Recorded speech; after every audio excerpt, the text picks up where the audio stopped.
Ayun, okay. So, pinag-uusapan, puro budget. Oo. Namomroblema na ang mga Pilipino sa budget sa bahay. Iisipin pa nila yung budget ng bansa. Bakit natin kailangan pag-usapan ang budget ng bansa? Yan po ang nakakaapekto sa budget ninyo, sa bahay po ninyo. Hindi ba? Sino ba kasi yung magulang natin sa bansa, di ba? Oo. Ang Pangulo. Magugulang talaga sila. Oo, hindi Tapos ba? yung mga tsuhin-tsahin natin, yung mga cabinet secretary. Mga tsuhin-tsahin, ako, ewan ko. Sila dapat talaga nangangalaga sa atin. Pero kaya pinag-uusapan po yung budget dahil nga po sa problema nga sa Iran and the US. Habang hindi pa po yan humuhupa, bakit si President Trump panay ang sabi na malapit ang matapos ito, malapit ang matapos ito. Biglang, ayan na naman, bubulusok na naman, bigla na namang sisiklab. Hindi ba, gagrabe na naman siya yung mga palitan nila ng salita? Siguro ano yan, bahagi ng kanyang art of the deal. O, Di ba? ganun ba yun? Kunwari, may palutang siyang mga ganitong sitwasyon, tapos magpapataas ng presyo. Hindi, nakakatakot Oo. kasi para sa mga taga-Iran, lalo na yung mga bata. Wag natin kakalimutan na may isang buong eskwelahan ng mga batang babae, 8 years old and below, ang namatay dahil tinamaan ng bomba. Hindi sinasadya pero miscalculation at nalaman na yan ay isang missile from the United States. Ayaw nila itong pag-usapan. Oo. Hindi masyadong inuungkat, lalo na ng US media. Dahil mukha talaga silang mga halimaw, di ba? Yun po ang presyo ng digmaan. Ito nakakatakot kasi ayan na, si Secretary Hegseth, di ba, ng Defense ng Amerika, panay na ang banggit na, hindi kami mangingimi, na kami ang unang talagang magpapaputok. Oo. Mas magkakaroon ng banta ng military action. Oo. Siyempre, magigimbal yung world markets na naman. Correct. At epekto dito sa atin, tataas na naman ang presyo ng langis. Correct. At gasolina, at ayan na yung diesel, di ba?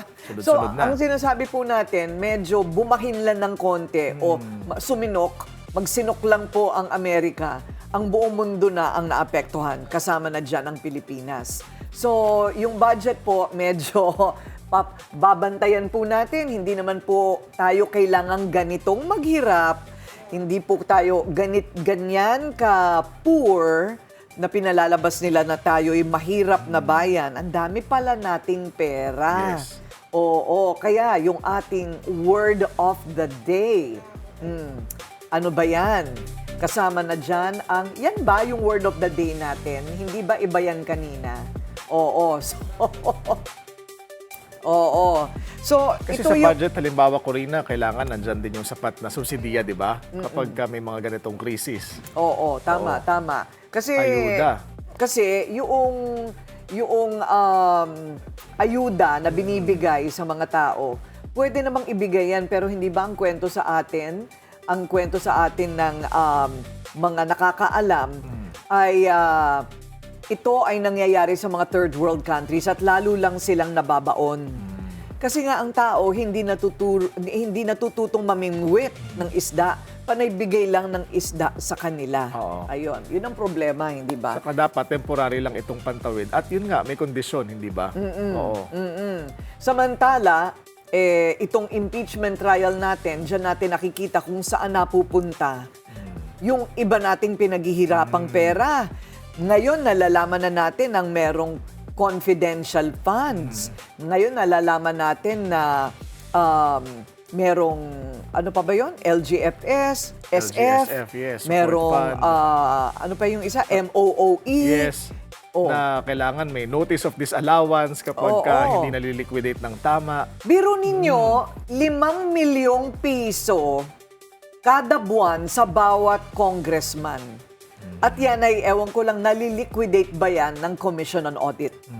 Kasi yan po'y pera natin, ha? Iba pa yung sweldo nila. Siyempre, sweldo nila maliit lang. Oo. Pero bakit ba ang dami-daming gusto maging congressman, congresswoman? Lahat po sila may 5 milyon kada buwan. Ito yung pag-maintain lang ng office nila. Oo. Pati, halimbawa, district office sa kanilang lugar, hindi lang yung opisina dun sa batasan na kailangan operating kahit na walang session. Alam mo, may mga tao din naman ako sa bahay ko. Ang dami nga nila eh. Meron pang satellite na opisina, hindi ka naman naaabot ang milyon doon. O sa totoo lang, kada buwan, Oo. hindi ka aabot doon. Samantala, panay ang panay naman ng speech ng mga tao. Kaya, ang word for the day po natin, naku, imbis naman mag-speech na lang kayo, bigyan nyo na lang kami, ibalik nyo na lang ang pera namin. Impeachment trial. Ayan, oo. Impeachment trial. Ang trial ni VP Sara na nagmistulang privilege speech moment ng lahat ng senator judges. Pag natapat mo na yung mic, ayaw nang ipasa ang mic. Oo. Siguro kung alisin mo pa yung time na yon, allotment para sa kanila, mas mapapabilis pa siguro yung trial. Oo, siguro nga, no? Alam mo, dapat ipagbawal yun eh. Ipagbawal yun sa impeachment rules na bawal yung masyadong maraming sinasabi. Dapat direct to the point na. Lalo na kung walang kinalaman sa kaso. Correct. Oo. Patutsadahan, nagpapapogi. Tapos doon pa lumalabas yung kanilang medyo, di ba, kakulangan sa intelligence. Kaya siguro gusto nilang ilipat sa prime time ulit. Ganon? Yung schedule ng impeachment. Ganun ba yun? Hapon na ulit. Kasi malapit na eleksyon. Or Ganun ba yun? nabibitin daw sila pag umaga. Yun ba yun? Ewan ko lang ha. Kasi ang ulan dumarating sa hapon eh. Oo. O bakit nila gugustuhin sa hapon sila? Mata-traffic pa sila Para niyan. makancel ng makancel. Oo, di ba?